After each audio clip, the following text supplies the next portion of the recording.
El libro de Apocalipsis es sin duda un libro fascinante, lleno de expectativas, un libro que con sus profecías deslumbra el mundo entero.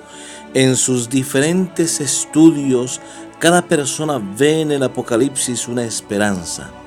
Es el fin del camino, es el fin del trayecto de la humanidad, pero el inicio de un mundo mejor, el inicio de un reino que nunca pasará, un reino que será por siempre, dirigido más ni menos que por el mismo Rey del universo, Cristo Jesús. En esta ocasión vamos a estudiar, continuando con nuestro seminario profético del libro de Apocalipsis, el tema Las dos puertas. En el libro de Apocalipsis, en el capítulo 4 y 5, que es nuestra serie de estudios de esta ocasión, encontramos por lo menos dos puertas. La primera la leímos en el capítulo número 3 y ahora en el capítulo número 4 la palabra de Dios comienza hablando acerca de una puerta. Veamos lo que nos dice Apocalipsis 4:1. Después de esto miré, y he aquí una puerta abierta en el cielo. Y la primera voz que oí, como de trompeta, hablando conmigo, dijo: sube acá, y yo te mostraré las cosas que sucederán después de estas.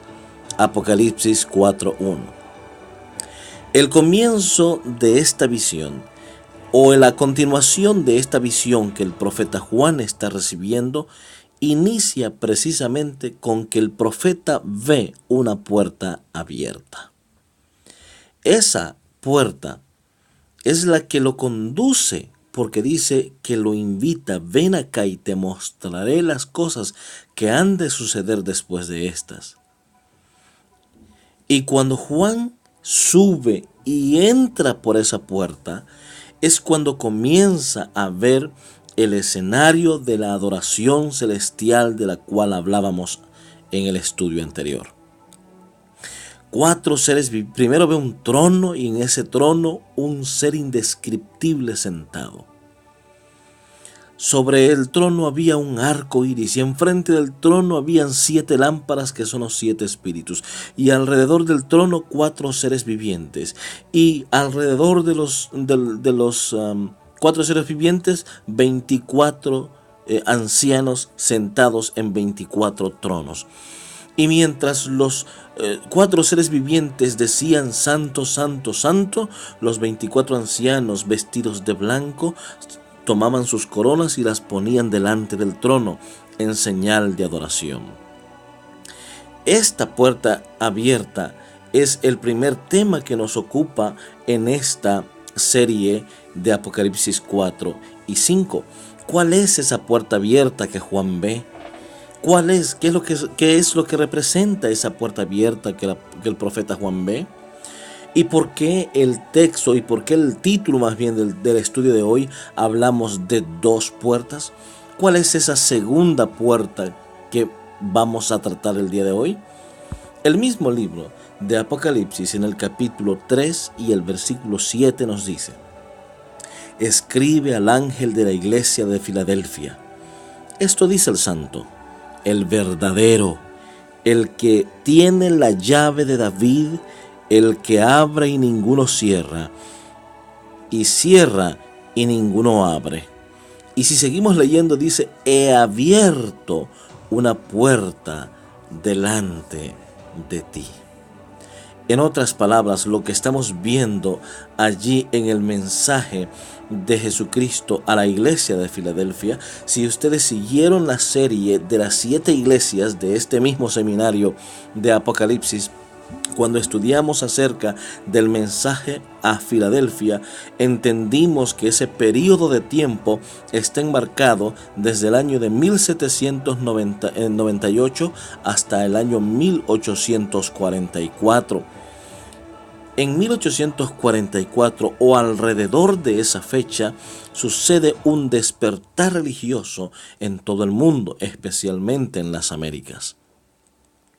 Y ese despertar religioso es el que lleva a un cambio de función, de misión o un cambio de lugar, en el santuario celestial. Es por eso que necesitamos ver algunos detalles. Primero, para poder entender las dos puertas de las que estamos hablando en esta hora, debemos comprender acerca de los dos santuarios. ¿Por qué decimos dos santuarios? No nos estamos refiriendo al de Moisés y después al de Salomón, ni al de Salomón y después al de Zorobabel. No nos estamos refiriendo a esos templos. Estamos refiriéndonos, sí, en principio, al santuario que Dios le pidió a Moisés que erigiera en el desierto. Moisés inició ese santuario, pero si leemos despacio el libro de Éxodo, nos daremos cuenta que Dios le dice en Éxodo 8:25, le dice: quiero que construyas un santuario que será exactamente de acuerdo al modelo que yo te voy a mostrar.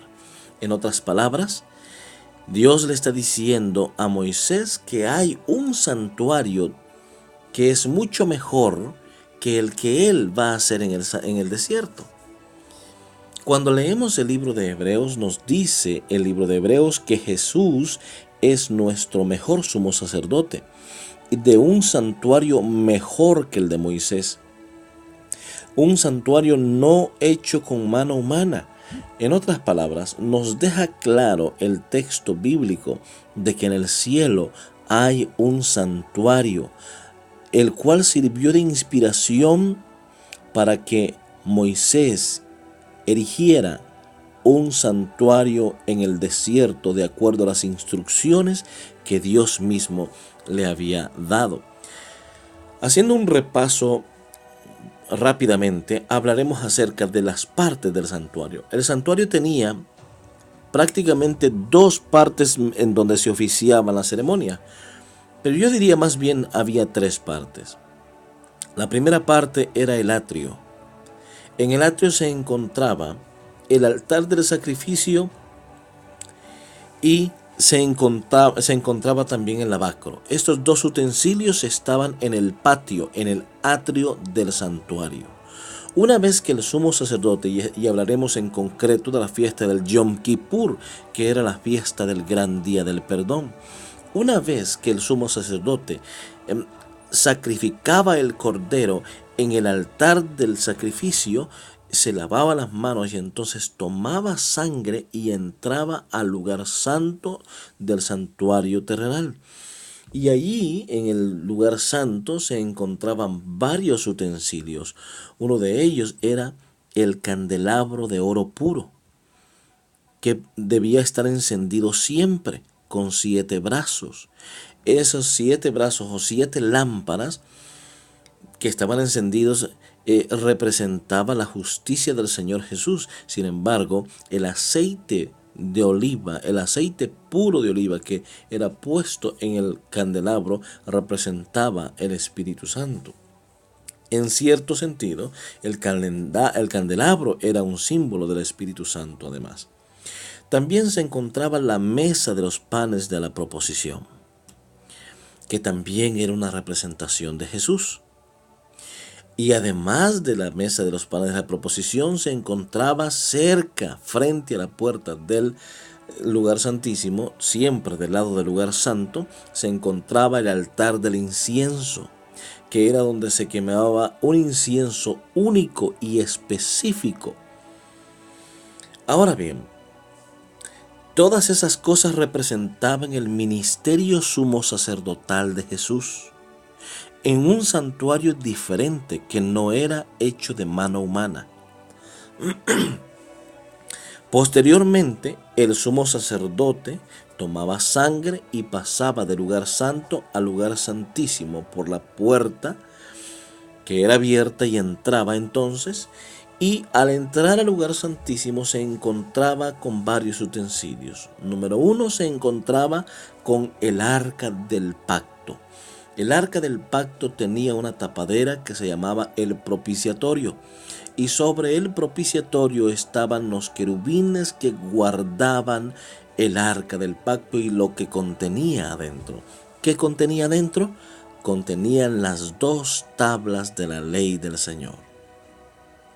Además del arca del pacto, también se encontraba en el lugar santísimo la vara de Aarón que floreció, que representa el juicio de Dios por sus hijos. El siguiente utensilio que podemos encontrar en el lugar santísimo sería entonces la porción del maná, la comida que Dios le dio a Israel en el desierto. Ahora bien, ¿qué representa todo esto? Representa la misión de Jesús, el sumo sacerdocio de Cristo Jesús a través de toda la historia después de él ascender al cielo. Cuando nosotros vemos el santuario terrenal como una figura del santuario celestial, el cual nos explica el apóstol Pablo en el libro de Hebreos, entonces debemos entender que la muerte de Cristo debió llevarse a cabo en el atrio, porque Jesús era el verdadero Cordero que quita el pecado del mundo. Por lo tanto, Jesús muere en el atrio. ¿Dónde queda el atrio según el texto bíblico? Era el patio del santuario. Aunque era parte del santuario, escénicamente hablando, era una parte que quedaba afuera, era el patio, era completamente aparte del santuario, aunque funcionalmente estaba integrado al santuario. En ese sentido, Jesús muere en la tierra. Y después de morir en la tierra, después de que resucita al tercer día, según nos dice la palabra de Dios, 40 días más tarde, Jesús asciende al cielo. Y cuando Jesús asciende al cielo, el capítulo 1 de Hebreos y los primeros versículos, especialmente del 6 hasta el 8, nos dice cómo Jesús está siendo entronizado en el cielo. Palabras que dicen: mi hijo eres tú, yo te engendro hoy. El Padre está aceptando el sacrificio que Jesús va a presentarle, el que acaba de hacer en la tierra. Pues en ese momento, mientras están reunidos en el Monte de los Olivos con los apóstoles antes de que Jesús ascienda al cielo, Él les dice las palabras que aparecen en San Juan 14, 1 al 3, donde dice: así como me veis que iré, así vendré otra vez. No se turbe vuestro corazón. Creed en Dios, creed también en mí. En la casa de mi Padre hay muchas moradas. Voy pues a preparar morada para vosotros. Y si me fuere, vendré otra vez y os tomaré a mí mismo, para que donde yo esté, vosotros también estéis. En ese momento, cuando Jesús comienza a ascender al cielo, Hechos de los Apóstoles nos dice que en ese momento una nube lo cubrió. Eran las nubes de los ángeles del Señor que llevaban al Hijo de Dios. ¿Por qué? Porque iba a esa escena que Juan en el capítulo 4 y 5 de Apocalipsis está viendo. En el capítulo 4 ve la escena, hay 4 seres vivientes, están 24 ancianos, está uno sentado en el trono, hay un libro que está sellado y Juan llora porque no ve a nadie que pueda abrir el libro. Y es hasta el capítulo 5 que entonces Juan ve que aparece el Cordero como inmolado. En el capítulo 4 no aparece porque Jesús aún no ha llegado. Se está despidiendo de los apóstoles, está ascendiendo al cielo. Los ángeles lo están llevando hasta el cielo. Una comitiva de ángeles acompaña a Jesús en ese viaje hacia el cielo. Y en ese momento, en el capítulo número 4, vemos entonces que el profeta Juan dice: y vi una puerta abierta. Y alguien le dijo: sube acá y mira las cosas que han de suceder después de estas. Y Juan sube y cuando entra por esa puerta, ve el escenario que está puesto. A alguien se está esperando en esa escena de la adoración celestial. Los ángeles miran el trono y dicen: Santo, Santo, Santo. Los 24 ancianos quitan sus coronas y se ponen en la adoración. Pero allí falta alguien. El libro está sellado, está al lado derecho del que está sentado en el trono, que es el Padre Eterno. Juan está llorando. No hay nadie quien pueda abrir el libro, pero uno de los 24 ancianos le dice: no llores, porque el león de Judá, la raíz de Isaí, ha vencido, una seña de que su sacrificio ha sido aceptado. Y Jesús aparece entre los 7 espíritus que en ese momento, cuando su sacrificio es aceptado en el cielo, entonces el Espíritu Santo viene a la tierra e inunda la tierra a través del ministerio de los ángeles con poder. El planeta perdido ha sido rescatado para Cristo. Qué interesante que esa puerta que Juan ve es la puerta por la cual Cristo Jesús entra para ofrecer su sacrificio al Padre. Yo trato de imaginar esa escena, Jesús entrando, ve a los 24 ancianos, a los 4 seres vivientes. El libro está sellado, 7 sellos son los que tienen. El Espíritu en su plenitud está a través de las 7 lámparas frente al trono. El Padre espera y el Hijo aparece con las manos, con la seña de los clavos en sus manos. Se acerca y dice: Padre, vengo de morir en la tierra, de ofrecer mi sacrificio por el hombre perdido. Yo puedo abrir el libro y desatar sus sellos.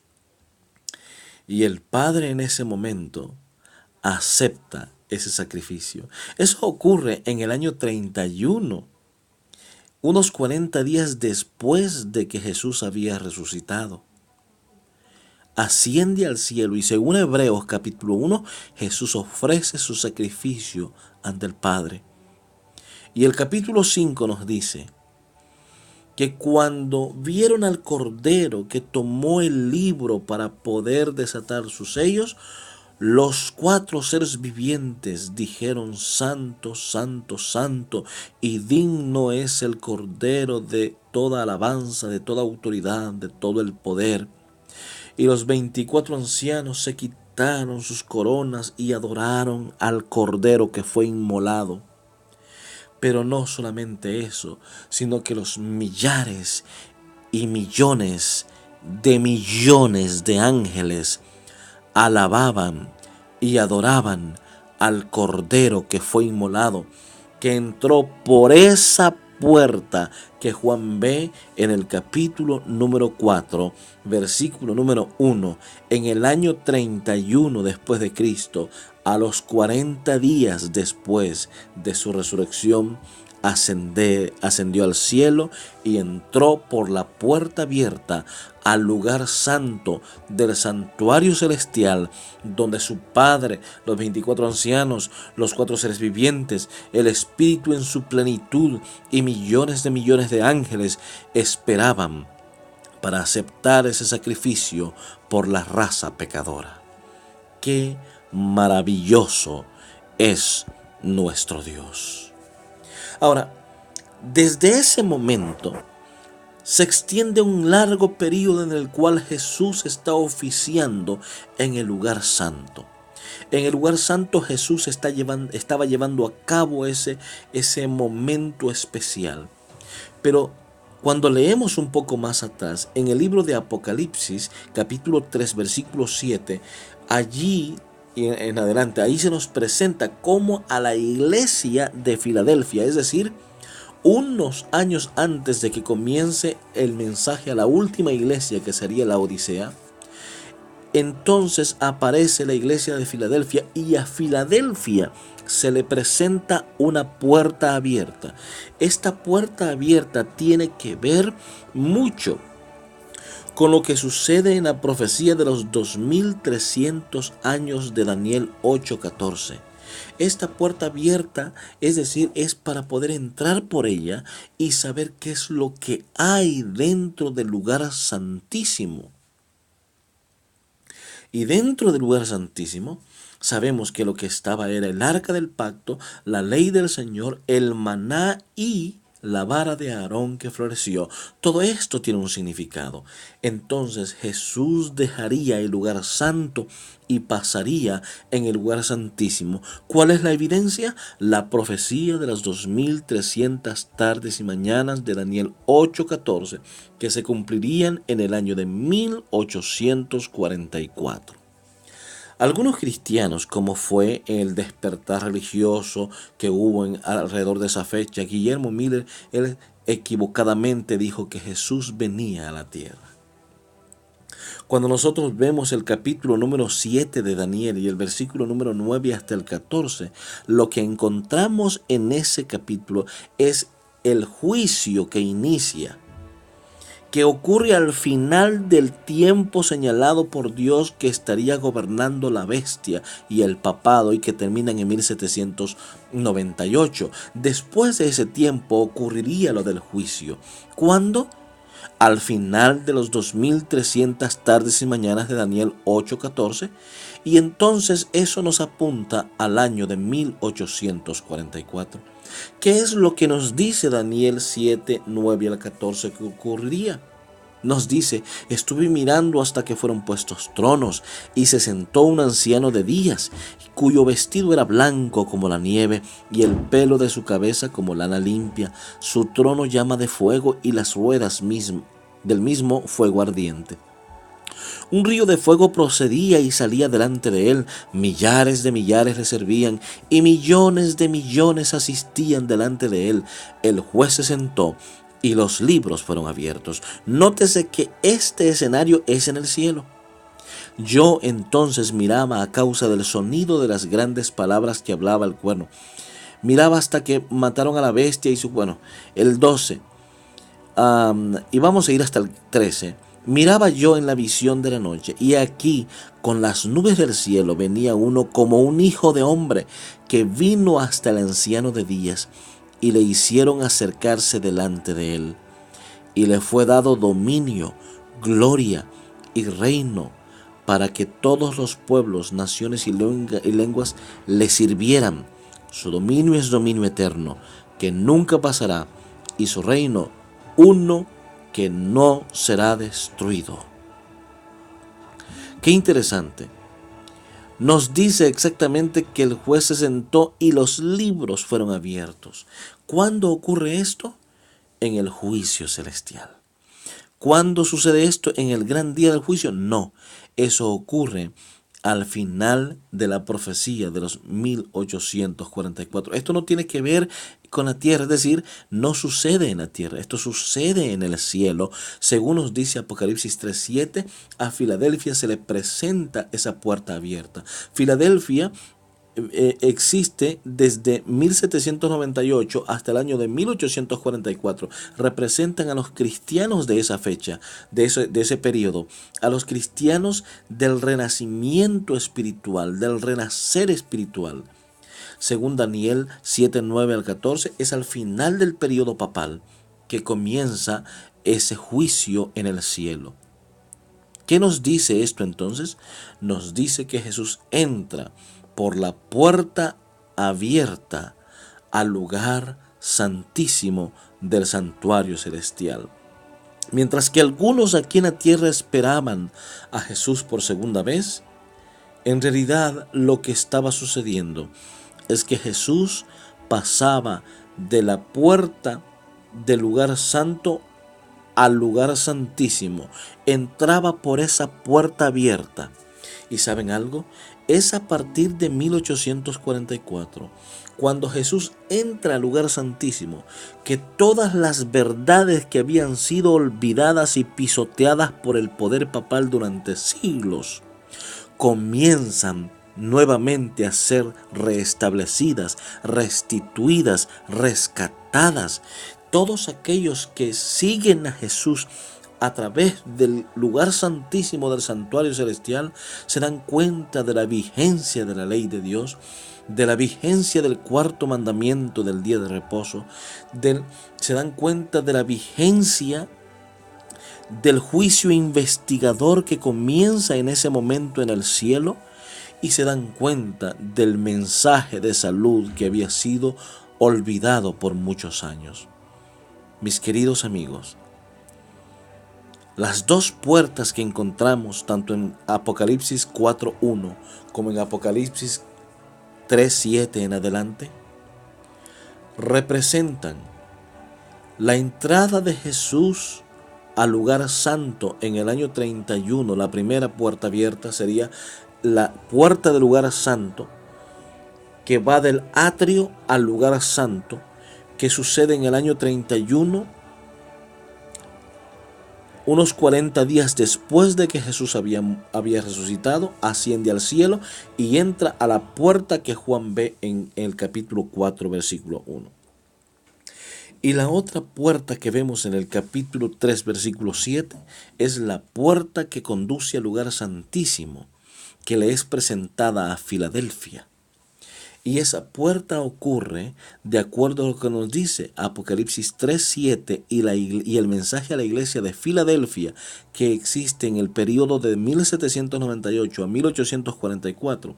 Y según lo que nos dice Daniel 7:9 al 14, que comienza el juicio en el cielo, entonces representa que Jesús entra a la puerta que conduce al lugar santísimo del santuario celestial a oficiar en el último periodo que corresponde al sumo sacerdocio de Jesús.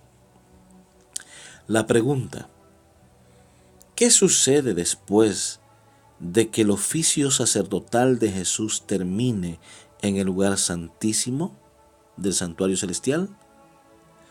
¿Qué sucedía con los sumos sacerdotes después que terminaban de oficiar en el lugar santísimo del santuario terrenal?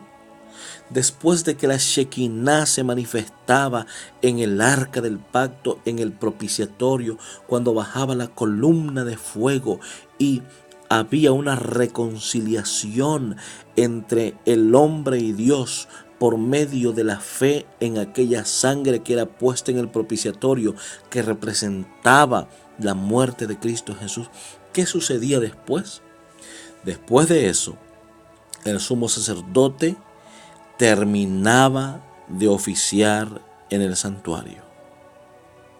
El cordero había sido inmolado y ahora aquel macho cabrío en el cual habían sido puestos los pecados de manera simbólica de todo el pueblo, era sentenciado a ir al desierto a morir. En otras palabras, después de que Jesús salga y termine su obra de expiación en el lugar santísimo del santuario celestial, el tiempo no será más. Y Jesús vendrá por segunda vez en las nubes del cielo que representan a los millones de millares de ángeles, para poder llevar a todos los hijos, a todos sus hijos fieles, aquellos que abandonaron el mundo, aquellos que renunciaron al pecado, aquellos que rechazaron todo lo malo y lo podrido del mundo, para vivir una vida simple, sencilla, pero entregada a Cristo Jesús.